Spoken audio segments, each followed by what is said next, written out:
राजस्थान सरकार के पूर्व मुख्यमंत्री आदरणीय अशोक जी गहलोत साहब, प्रदेश कांग्रेस कमेटी के अध्यक्ष और मेरे पिता से बड़े नज़दीकी संबंध रहे उनके, जब वो पहली बार एमएलए जीतकर आए थे 2000 में, गोविंद सिंह जी डोटासरा साहब, प्रतिपक्ष के नेता व पूर्व मंत्री टीकाराम जी जूली जी, जिन्होंने अपनी छाप एक मंत्री के रूप में विधानसभा के अंदर छोड़ी और अभी उनका आप प्रतिपक्ष के रूप में जलवा देखते हैं कि कांग्रेस की बात किस तरीके से सदन में रखते हैं।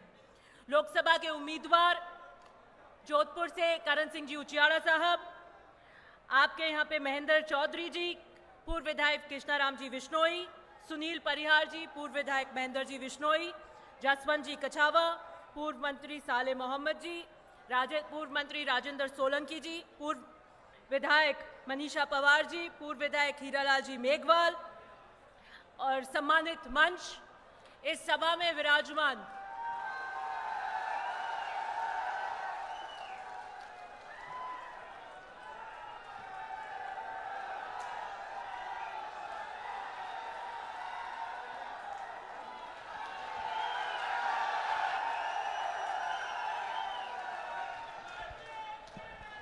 प्रदेश कांग्रेस कमेटी हमारे बीच हमारे पूर्व उप मुख्यमंत्री सचिन पायलट जी आ गए हैं, उनका बहुत बहुत स्वागत।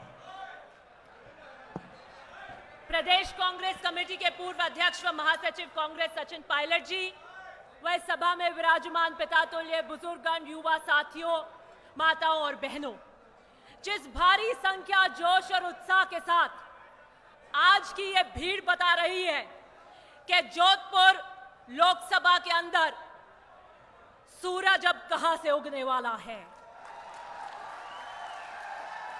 मैं आपके इस जोश और उत्साह को सलाम करती हूं, लेकिन आने वाली 26 तारीख को आपका यह जोश और उत्साह किसानों के लिए वोट में तब्दील होकर कांग्रेस के हाथ पर करण सिंह जी को वोट देकर पड़ना चाहिए।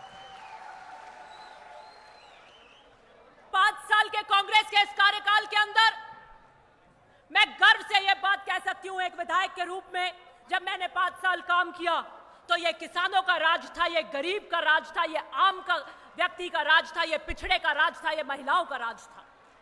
और अब क्या हो रहा है? ग्रामीण परिवेश के लोग आए हुए हैं। क्या हालत किसानों की 4 महीनों में हो गई है? थाना अधिकारी 4-4 जीप की फोर्स लेकर एक गरीब किसान के ट्रांसफार्मर उतारते हैं। क्या हालत बदले की राजनीति के साथ में किसान की, गरीब की करी जा रही है। थाना अधिकारी का क्या काम होता है? लॉ एंड ऑर्डर, कानून व्यवस्था को बनाए रखने का।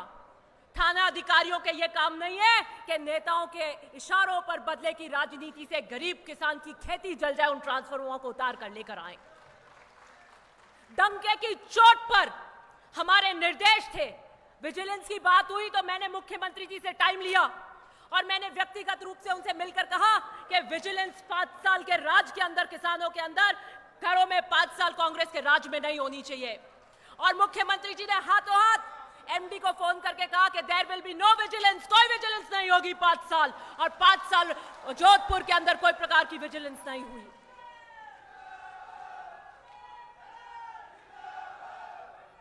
करण सिंह जी आपके बीच में 20 साल से संघर्षरत हैं। मुझे नहीं लगता कि कोई व्यक्ति ऐसा है जो करण सिंह जी का परिचय देने की आवश्यकता है। व्यक्तिगत आपसे बीच में आपके यहां पर चुनाव लड़े हुए हैं, लाहौर के लोग जानते हैं, जोधपुर के लोग जानते हैं और एक सरल व्यक्तित्व के धनी है। मुझे लगता है अगर आप हिंदुस्तान की सर्वोच्च पंचायत में करण सिंह जी को कांग्रेस के हाथ पर जिताकर भेजेंगे तो जोधपुर जो राजनीतिक चेतना का केंद्र रहा है उसे चमका के रख देंगे।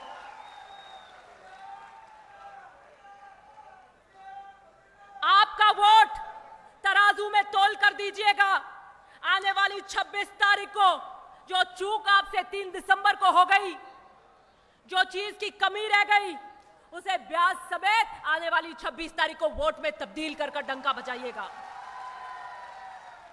मैं लाहौर के दौरे पर थी, मैं फलौदी पे भी गई थी, लूनी से भी लोग आते रहते हैं। मैं बता रही हूं सारे सट्टे बाजार फेल हो जाएंगे। जोधपुर की सीट आपकी आने वाली है, मैं आप लिख के ले लीजिए। हर वर्ग के अंदर आक्रोश है, हर वर्ग कांग्रेस को वोट देना चाहता है। और गांवों में मैं जटे भी जावा के शाह मैं तो हमें धमीड़ा खावा कहीं करा चोट उगी जकी उगी बट हमें कांग्रेस ने 26 तारीख ने वोट देन जिताम। आने वाली 26 तारीख ने हटके जोरू वोट दीजो मशीन मत भांग दीजो वोटिंग स्लो हो जाए। यही आपसे उम्मीद करती हूं कि कांग्रेस के लिए जोधपुर की साख रखने के लिए आप अपने हितों के लिए गरीब के लिए आने वाली 26 तारीख को वोट करेंगे। बहुत बहुत धन्यवाद।